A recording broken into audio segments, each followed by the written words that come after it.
Setting a custom default font across your Google Docs saves you from having to restyle every new document you create. Before you begin, make sure you have a document open with text already typed in the font style you want to use as your new default.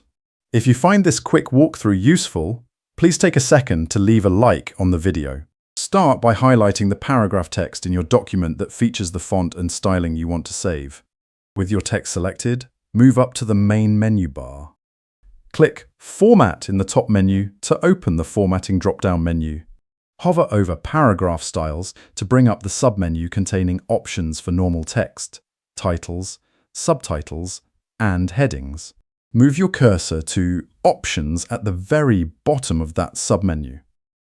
Select Save as My Default Styles to update your document preferences. A small notification will appear at the bottom left, confirming your new default styles are saved. You can now easily apply your custom font choices to any future document without starting from scratch. Thank you for watching, and be sure to subscribe for more helpful tech tips.